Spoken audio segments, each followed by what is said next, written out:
ตามตารางผลจัดมาเนี่ยโอ้ยมีหลายดังห้องก็มีหลายตามธรรมดาในอีตาโกสุที่จัดให้เทือละหาคูซะดิมันเลยได้มาฮอดแล้วนี่รถเนาะขนมจัดได้ในห้วย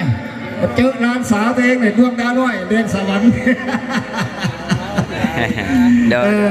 เอากรรมการเลยจัดรอบระวังมาให้แน่เจ้าภาพเขาอยู่มองใดจะใด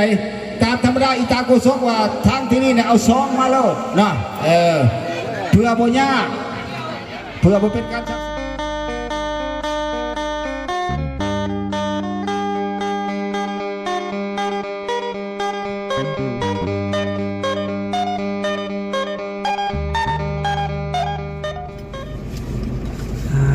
ทุเนาะพี่น้องเนาะแนมไปแดงสื่ออยู่คิดว่ามาแง้วพี่น้องเลยเพราะว่ากายผ่านลงมาขึ้นนี่นะโอ้ยเนาะทางแม่ค้าสาวขายเพื่อนขายมาแง้วมาไฟเต็มอยู่แถวทางเนาะแต่ว่าแดงสื่อนั่นเป็นดอกหมากเอ็นทีอยู่ทางฝั่งไทยเพื่อชื่อคือกันอยู่ว่าพี่น้องนั่นเป็นดอกเอ็นทีแมนสำหรับบอต้านี่ดอกเอ็นทีพี่น้องเนาะเอ็นทีจ้ะบ่เอ็นทีแต่ว่าชื่ออื่นคือกันหรือบ่จัก เอาเนาะมื้อนี้กะมางานแต่งพี่น้องเนาะมางานแต่งน้องลาตีแล้วก็บ่าวเก่งบ่คำเก่งเนาะเอาสบายดีเด้อทั้งนี้เด้อเนาะสาวๆโดยสบายดีมันดูการ์ดไปนะโถเนาะสีทะเลเข้ากับสุดเลยพี่น้องเข้ากันเลยนี่คนคือกันเลยแบบว่าได้นัดกันได้เนาะไม่ได้นัดกันทีมเลยเนาะแต่ว่าคือคุ้นๆว่าแบบนี้บ่ในตอนงานแต่งแบบเดียวแต่เฮาสีบัวเฮาสีชมพูเพิ่นสีทะเลหรือว่าสีฟ้าโอ้เฮา3สีพุ่นมีสีทองแต่ว่าลักๆของเฮานะมันสีแบบนี้เลยนี่แต่เฮามันสิเป็นลายอันนี้ลายแต่ว่าแบบเดียวเพราะว่าบ่ได้สร้างเป็นยังโอ้โมเมนต์2,500แล้วแต่ได้แต่ว่าตัวนาตัวงามก็ต้นนี้2,000ตัวนาตัวงามนี่ก็แพงเนาะตีช่องนี่ก็เบิดเท่าใดแล้วพี่น้องเอ้ยถือว่าลายอยู่ตอนดองบอต้าก็ช่องสิลายสีนั่นเมื่อคืดแล้วก็คืดพ่อแล้วก็เอาไหมคืดพ่อก็เอาไหมแปลว่าหมู่นะพี่น้องเนาะพุ่นกับหมู่พี่กับน้องเท่นะทางห้านเพิ่นแนะนำคือบ่สั่งประมาณอันคันว่าเสร็จ100กว่านะสั่ง200พุ่นแล้วนะไอ้บัดเอ้ยพ่อแหละคิดไว้คือสิหมดแล้วแหละเพราะว่าบัดเฮาคิดดูเฮือนนี่คือว่านับเบิ่งหมู่เบิดจะตีจังซี่นะบัดพ่อไปตีรีบัดพุ่นกับหมู่ทั้งนี้พี่หมู่นั่นล่ะเอ้าเนาะเพิ่มวันนี้ผัดของทางเอื้อยเนี่ยทางพ่อนี่แฮงงานหลายกว่าแม่นเอ้าพี่น้องเนาะจังใดก็ทางบ่ต้าเองก็ขอกราบทักทายสบายดีกับพ่อแม่พี่น้อง FC กันเบิดสุขุสุคนพี่น้องเลยว่าอยู่ทางฝั่งลาวฝั่งไทยหรือว่าทางต่างประเทศนำเด้อพี่น้องเด้อกายินดีต้อนรับเข้าสู่ช่องของบอตาบ้านเฮาคือเก่าเนาะพี่น้องเนาะวันนี้ก็มา3คนพี่น้องเลยแต่ว่าทางบาเวียดเพิ่นนั้นฝากช่องมาเนาะเพิ่นไปกวดหรือว่าเพิ่นไปกวดพญาติเพิ่นนั่นก็ได้เลยบ่ได้มานำเพราะว่านี่ได้ผู้เป็นเนาะช่วงนี้กับแม่กับมือเช้านี่ก็ไปห้องหมอว่าพญาเนาะที่แหละบัดมันเข้ามาก็ได้น้องเวตากินผู้เดียวใช่เท่าไรเนาะน้องเวตาเขาไม่เงินเคยใช้เซนนึงเนาะคนละว่าใบ10 ใบ20,000บ่มีนะบ่เนาะเฮ็ดได้ฉันตัวนี้บกเบิดว่าแอนว่าซันว่า4 2 6เฮียใช่มั้ยพี่ต้องการเบิดนี่มีอันมีเจาะเบิ่งเนาะเบิ่งใบการ์ดเพิ่นนี่เนาะ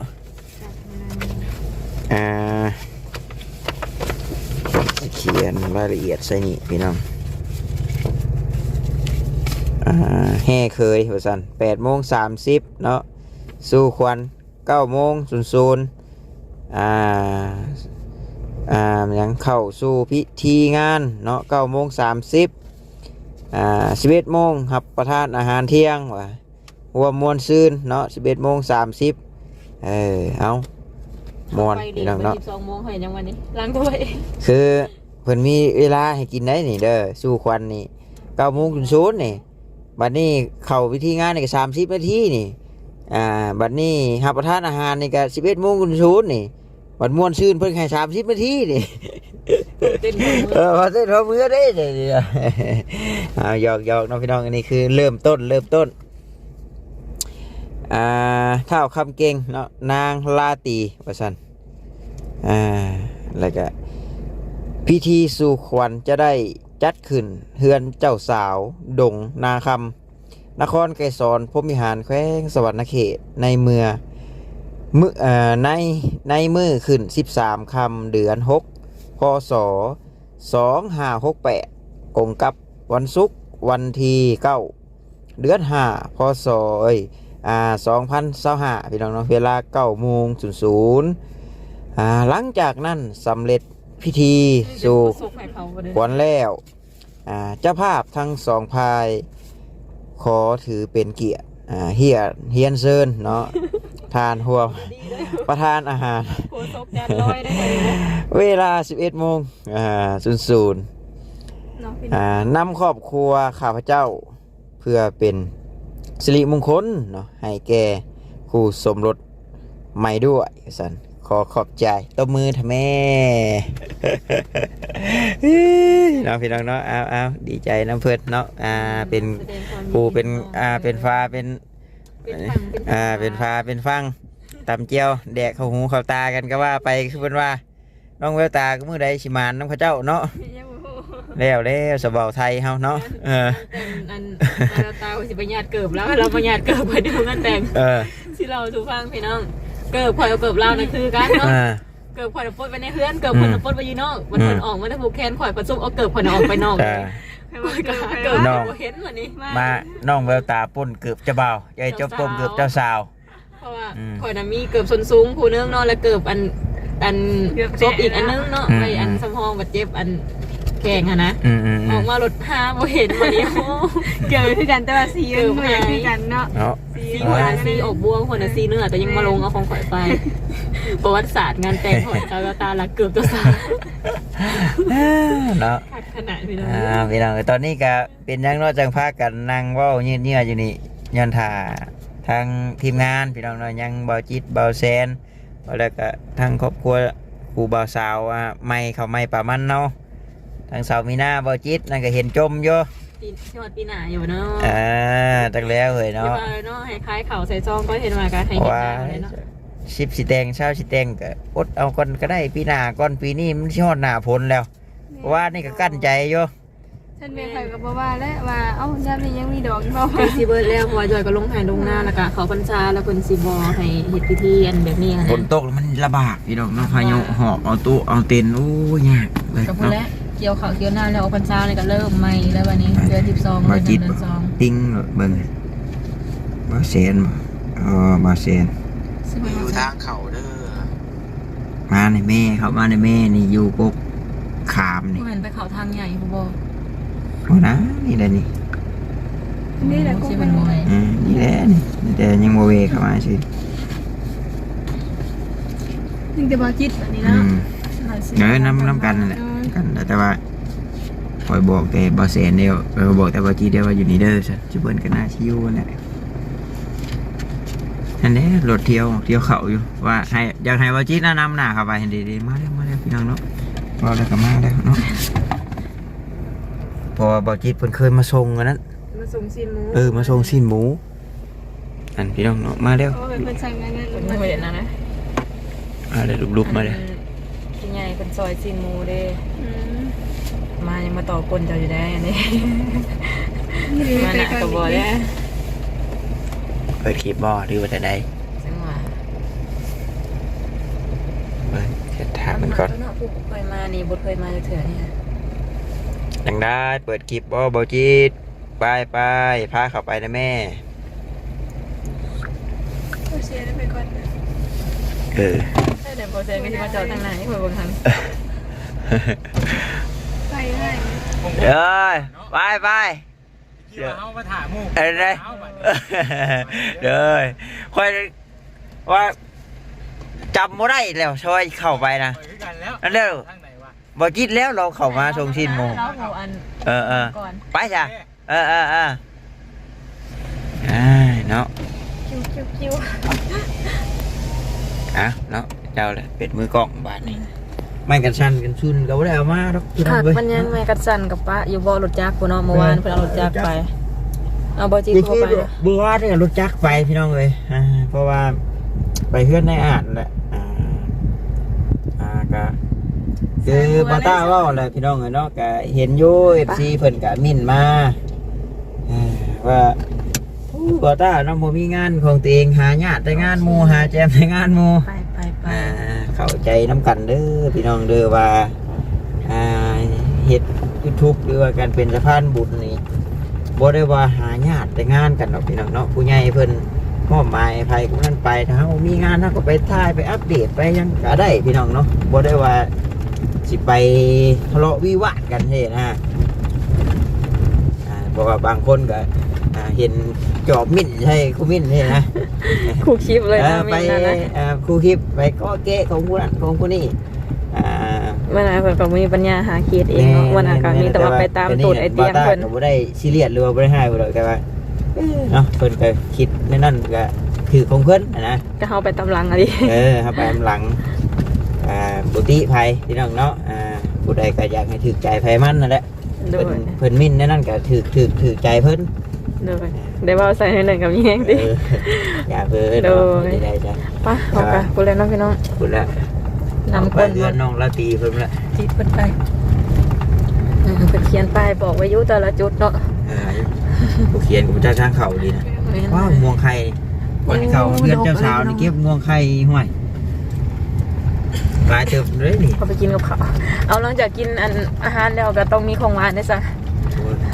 ของหวานกันน้ำสุกน้ำหวาน เอาอยากกินเป็นหมักไหม้กับเขาวมันแจ้งเขา พวงเขาไล่รถดักพี่น้องเลยเนาะผู้ใดมีความรู้ผู้ใดที่ว่าเชื่อใช่รถใช่ยังมาก่อนนะแต่ว่ามันคล้ายๆว่ามันดังก็ สาเหตุจากหยังติ เนาะว่านอนมันอยากรุดบ่หรือว่ามันเกิดจากอหยังพี่น้องเลยบ่ได้หาแต่โตนคุมนะขี่ไปทางยางทางอย่างมันก็คล้ายๆว่ามันดังก็แบบมันคือน็อตคือหยังโมแน่นี่นะพี่น้องเนาะนี่แต่ว่ามันดังเบาๆนะมันดังเชิงนี่บาตาจอดอยู่บริครับไปก็เฮ็ดหมุนเมืองมันสิดังนะพายทางเข้าบุญนคร FC ผู้ที่ว่า บ่จากทาง เพิ่น ว่าไกลๆจากทางอันใหญ่ปานใดเนาะ เรือนดองบริษัทเอาไป เพิ่นติดป้ายไว้ทุกทางเลย โอ้หันแล้วโอ้แล้วได้ม่วงลายอันนะฮะ แล้วจนเมื่อเลย อ่า จะไปเนาะเป็นมางานเลยโอ้ต้นมงไข่หลายแท้ตัวนี้มงไข่น้อย ตอนเฮาทางเข้ามามงไข่ใหญ่เนาะ กินได้หอมไม่ได้ ไข่เนี่ยเด็ดวันนั้นโบเป็ดยางหลาย ยางคือกัน ไปรีอยู่ป่าพี่น้องเนาะเพื่อนเจ้าสาวฉันพูดเพื่อนเจ้าสาวรีอยู่ป่าพู รีบๆไปเนาะพี่น้องไป ว่ามาตั้งแต่ข้าวขี่รถจักรเขามาพูดพี่น้องเนาะ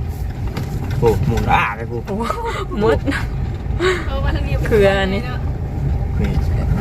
เขามาในคือ ตั้งแต่เพื่อนผลสำเร็จเสร็จสิ้นกับบริคอยเขามาพี่น้องเนาะ คอยเด้อ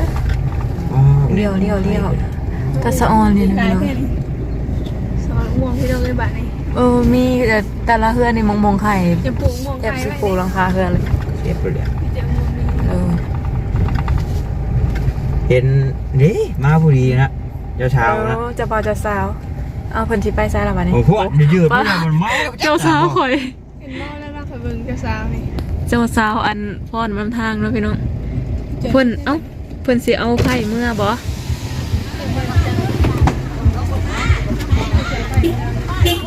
ไข่เมื่อเฮือนบ่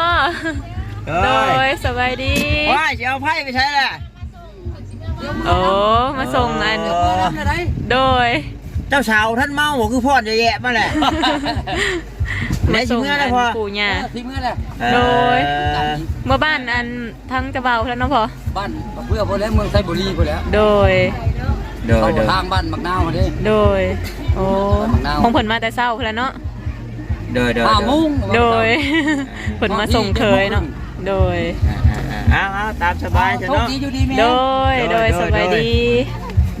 ผลมาส่งอันปูย่าเพิ่น มาส่งปูส่งยา โ โดยปะเอาว่าเขาในงานคนละเนาะแต่ว่าเจ้าสาวเพิ่นเจ้าสาวสูงกว่าเนาะพี่น้องโดย สามี ฮะ เหลือแค่ชั้นนี่แหละ จ้ะ เผาได้เนาะ เปิดว่าเป็นอย่างเดียว ดังอ่อน เอียงอะไรกับพวงมาลัยนี่กันเนาะ ๆนี่ มันนี่จดรูปเลย มั ใช่ น ไห ค ม ล้ายๆแบบมันคล้ายๆคือแบบแขวเครื่องมันแบบกรึด บ่จิตถอยไปใส่เราบัดนี้ จังหวะ ไปพุ่นที่ หันหน้าเขาบ่ใช่ล่ะเพิ่นสิไปเซอร์วันนี้ยังบ่ได้จะพอไปเลยหมูถอยมาอยู่เนาะสิไปหน้าก ึมอยู่พี่น้องเว้ย โดย บ่เมาบ่กลับบ่เมาบ่กลับไปอีกแล้วเนาะ ว่าซั่นใช่ เฮ็ดได้แล้วล่ะ สามี อ้าวคือมาต่อกันจังซี่ล่ะค่อยหลับตั้งแต่บุญบังไฟเพิ่นบ่เพิ่นสิเพิ่นสิจอดอันนี้บ่จ้ะเฮาเข้านี้ เขานี้ได้เอาใช่ ไปซะ จดแล้วเนาะ เพราะว่าสิเพิ่นจอดต่อกันนั่นน่ะเลยเด้ เขานี้ก็ได้ โอเค ใช่คุณ ทางทีมงานอายใหญ่บ่ทันมา อู้เรื่องเธอจะทำหมดเลยอ้ายเลย เพราะมันนี่อยากได้ค่ะ ช่วงบ่ายๆไป อู้คักแท้ เสียงตูมหึมเนาะพี่น้องจะเทือนใจ ยอดเลยจะไปเห็นนี่นะเนาะได้บ้านเฟยไอ้นอนอยู่บ่โอ้ยคนรถมาลูกไห้ไว้นอนคนรถลูกไห้โตไม่รับไว้นอนช็อกมูค่อยนะฮะโอ้ยตื่นเสียงอึ้งช็อกโตทำโตกันน้อยว้า ก็คือลูกจำน้องมารับมาเลย เอ้ามันอ้วกบันไดขึ้นมากับมากับเฮาแล้วมันบ่เคยได้ยินโอ้ยว่าเนาะ แรงไปอีกแล้วแรง โอ้ยเดี๋ยวฝนตกนี่ย่องแล้วหึมอยู่พี่น้องเนาะ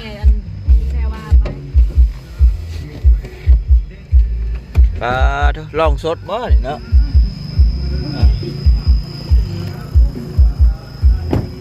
มาเนาะเดี๋ยวเบาต้าสิเอาก้นรถเข้ามาพี่น้องเลยเนาะพี่น้องเนาะเว้าหลายๆพี่น้องเอ้ยยันติดลิขสิทธิ์เพิ่นอ้อยอยู่ก่อนนี่เอาสบายดีบ่จิตสบายดีลองสดอยู่ติเนาะป้าทูบาสลีก็มาแล้วสบายดีเนาะเดี๋ยวว่ายังแต่ทีมงานเขาอ้ายเพิ่นไปบุญก็มาแล้วเนาะมือแรกเห็น ว้าพี่น้องเอ้ยไปส่งซองก่อนโอ้ยพี่น้องเอ้ยอากาศก็สีหนาวแน่บ้านลุกนาคำเฮาก็ได้กระบวาอย่างนี้พี่น้องเด้ออดไว้ใส่พัดให้ว่าสั่นเนาะอาจารย์เนาะ โอ้สาวกินข้ามมันเคยจับไหมจักเสือโดนแล้วหลายปีแล้วตั้งแต่เฮือนน้องพามีเพิ่นแล้วนี่ก็บ่ตรงๆรถแหละพี่น้องเนาะบ่ได้เข้ามานะโดนแล้วก็เลยโอ้ยเนาะถามมากันมาอึกทึกพี่น้องเอ้ยอยู่เว้ยนาเห็นใจพุ่นกินเบียร์ผู้เดียวซะเนาะคักอยู่เนาะพี่น้องเนาะมันโล่งอยู่กลางป่าอยู่กลางดอนเว้ยบริการเป็นวังไหนขาดเป็นพวกเด้อบาดนี้เด้อตามธรรมดาเนาะอาจารย์เนาะต้องเอาซองมาโลดเนาะอาจารย์เนาะมันสบายเนาะพร้อมด้วยครอบครัวว่าจะดี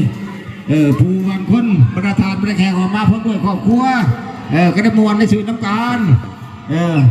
มีอะไรกินน้ำการอบอุ่นน้ำการมาสั่นเนาะเอาเพื่อมันเป็นการจังเสียเวลาแล้วคนจัดพ่อทุกเนาะท่านที่รับแล้วเนาะเนี่ยไอ้แกจะละทุกจะละตังเลยขึ้นมาประกอบส่วนมาส่วนแล้ววงสามัคคีเพราะว่าบุมีรอบแล้ววงได้บัดนี้มันเบิ่งตารางเนี่ยว่าไปทางใหม่เนี่ยเพิ่นว่าทางเจ้าภาพเพิ่นว่าบ่แม่นมันซะนี่ตามตารางเพิ่นจัดมาเนี่ยโอ้ยมีหลายดังห้องก็มีหลายตามธรรมดาในอีตาโกสุที่จัดให้เทื่อละ5คู่ซะดิมันเลยได้มาฮอดแล้วนี่รถเนาะมันซั่นคันวันจัดได้นี่ห้วยเจอร้านสาวตัวเองเนี่ยดวงดาวด้วยเดือนสวรรค์เอากรรมการเลยจัดรอบระวังมาให้แน่เจ้าภาพเขาอยู่มองใดจะใด ตามธรรมดาอีตาโกศกว่าทางที่นี่เนี่ยเอาซองมาแล้วนะเพื่อบ่ยากเพื่อบ่เป็นการชักซ่าเสียละเอาซองมาให้อีตาโกศกประกาศให้จัดรอบระวงสามัคคีให้ประสาทได้น้อยจานนะเพราะว่าทางอาจารย์ดนตรีเขายิ้มเป้ยนั่งกินเซ้ยกันวะไม่รอบระวง ได้แล้ว มีนักห้องหลายคู่หลายคนมื้อนี้ได้เรียบร้อยแล้วเด้ เสียงดังกันได้ทาง เรียบร้อยแล้ว เอาพิเศษด้วยจะพาด้วยเอารอบระวงมาให้แน่อันนี้มีดีว่าจะจิโจย ฮะ ต่อพอต่อแม่ต่อพีต่อรองซื้อ แม่นอยู่ว่าผู้ใบจับมือเขาอัน เอาคนกับบุตรีนาจันตาคืออีตาสม บ่แม่นได้ชี้โต จะชิดจัดให้ผู้ใดว่าโอกาสจะตั้งพระราชมาบ่ 2 โมง ขาดอยู่ใส่หัวหัวหน้าหน่วยวันนี้เชิญด้วยทางอา ไป จารย์ จ้าพี่น้องเนาะเพราะว่าตอนนี้ก็เอารีพุ่นโดยสวัสดีน้อง คนเชิญคนเชิญทางประเทศยัดง่ายใส่สวยกับบ้านนางโตนางตังได้เพราะว่าทางนี้มันกับห่วยเงินของธรรมดาได้30ปีกี่เนาะ อันนี้ปะ เอาเพื่อมาเป็นการจัดสร้างเสียเวลาขอเฮียห้องน้ำอกน้ำใจแต่ละโต๊ะ อันนี้ก็ได้โอเคพี่น้องเอ้ยจังใดก็คือสิได้ขอตัวจบคลิปก่อนเด้อพี่น้องเด้อเพราะว่าเพิ่นสิเปิดเพลงแล้วพี่น้องเอาสบายดีเด้อพี่น้องเด้อดีใจพี่น้องละตีเพิ่นพี่น้องเอ้ยผัวเดียวเมียเดียวผัวแก้วเมียทิพย์เนาะสบายดีพี่น้องบ๊ายบาย